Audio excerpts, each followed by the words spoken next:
following presentation is brought to you by DMK Sports Network.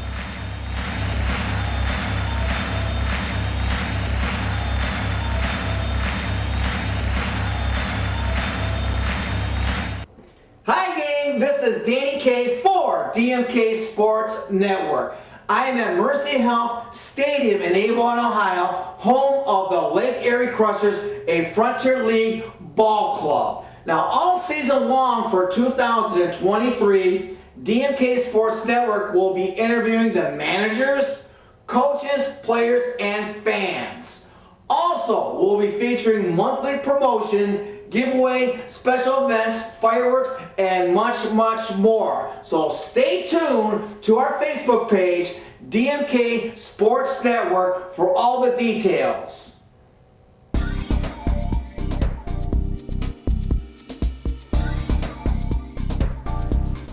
This episode of DMK Sports Network is brought to you by Mercy Health in Lorain County.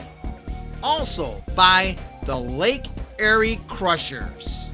Now let's go inside the Mercy Health Stadium in Avon, Ohio, and here is the producer and director of DMK Sports Network, Danny K. Danny K, DMK Sports Network. We have a new feature for the 2023 season. I'm at Lake Erie Crusher Stadium in Avon, Ohio. It's kind of raining outside, so we're inside the gift shop, and I'm with new manager of the Lake Erie Crushers. Sir, give your name out. It's Jared Lemieux. Jared, okay, first year of the manager here in Avon. Now, we're going to get to know the manager a little bit. Let's talk about what state, what city you grew up in. Yeah, I grew up in a small town in central Maine. It's called Reedfield. It's a town of 2,000 people off of a lake. It's got one blinking stoplight, and you know, not much to do but play sports and hang out with your friends. Okay, great. So I know you're a baseball guy. When you were younger, did you play Little League baseball, and what position? Yeah, well, when I was young, I got to play shortstop and catcher and pitcher. You know, my dad was my coach, so. But once I got up to the big diamond, they kicked me out of the infield pretty quick because I'm left-handed. So. Okay, I'm a high school umpire and also a Little League and travel ball. Travel ball is very, very popular in Cleveland, Ohio, Northeast Ohio. Yeah. How about in Maine? Did you play travel ball or rec ball? What kind of a caliber of ball did you play in Maine as a youngster? Yeah, you know, travel ball is getting big in Maine, but when I was young, we played Babe Ruth, American Legion, and you know, that was about all we had to play with up there. So you know, it's funny how you mentioned Babe Ruth, because Babe Ruth was from Boston originally, and New York Yankees took him over, and you don't want to talk about that, but it's almost like the curse of the Bambino. Oh yeah. And it took you. When was the first year you guys won the World Series in Boston? 2004. Okay, so let's talk about that. Yeah. I know who you're. What is your favorite Major League Baseball team growing up, and what player? Yeah, obviously I'm a Red Sox fan. I'm from New England, so my hand kind of got forced there. But you know, my favorite player to watch was Manny Ramirez. I just liked that he was having fun all the time, and he played hard, and boy, he could hit the ball, so it was fun to watch. Well, yeah, again, Boston stole Manny Ramirez from Cleveland. I used to love that team. I used to have season tickets, you know, back in the 80s and 90s with the Cleveland Indians, but. Yeah. We have another guy that you might have heard of. Terry Francona was with Boston, right? Yeah, well, he's my favorite manager to watch. And now that he's here in Cleveland, it's awesome because I get to watch him on TV all the time.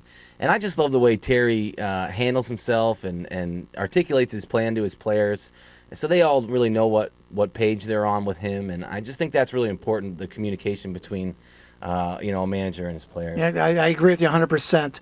Now, Terry Francona is a big fan favorite in Cleveland, Ohio. Yeah. Was he in Boston? Yeah, he was. Yeah, the fans loved him. And I know guys loved playing for him, you could tell.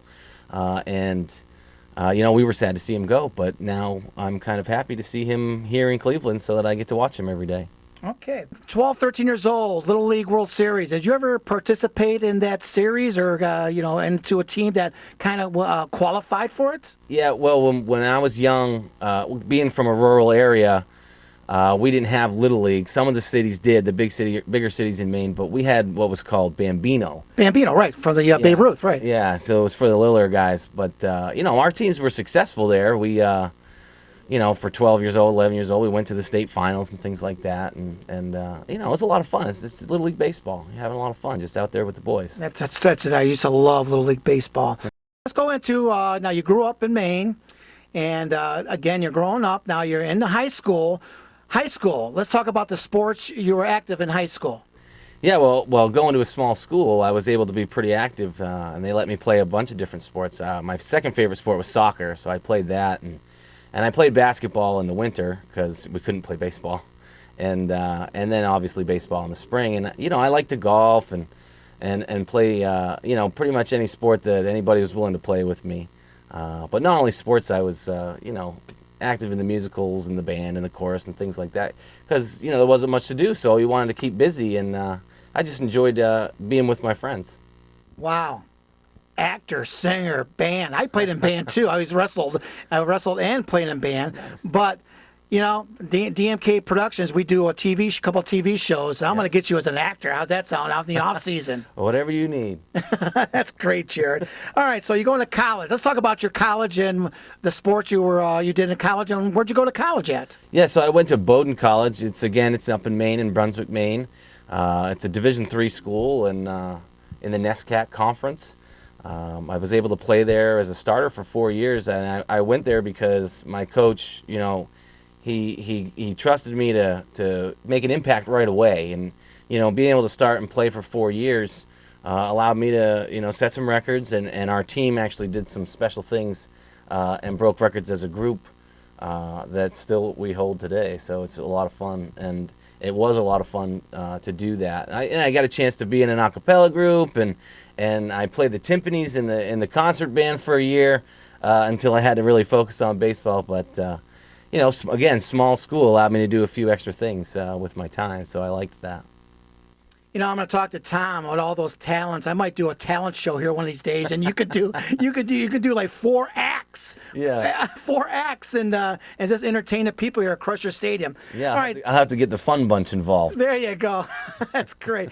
Okay, so after college, any Major League Baseball experience or minor league? So after college, what'd you do?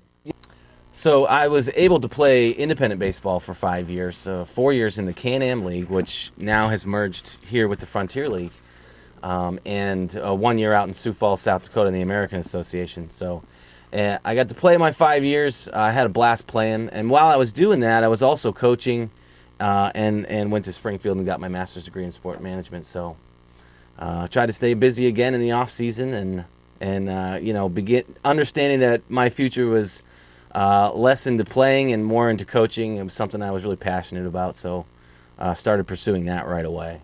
Okay, talking about coaching, I talked to you off camera. Didn't you were a high school coach too? Playing career was over. I got to go back to my high school alma mater, and I was fortunate enough to be the head coach there for a couple years, and I had a lot of fun there. It brought me back, which was kind of neat. And to be able to coach and teach kids that came from the same area and have been kind of through what they're going through now, it was a lot of fun to do.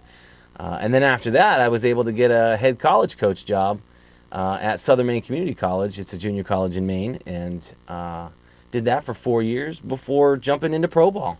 Hey, so you had a lot of coaching experience, but now we're talking about a manager of a semi or pro team. And is this your first gig with the Lake Erie Crushers as a manager?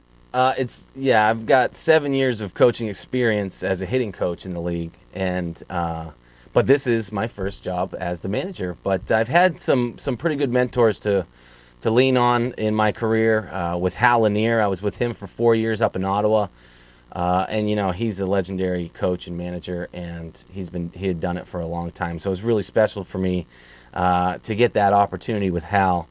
And then Sebastian Boucher, who in the Can-Am League held a bunch of records as a hitter, but he managed for a season as well up in Ottawa, and I got to coach with him.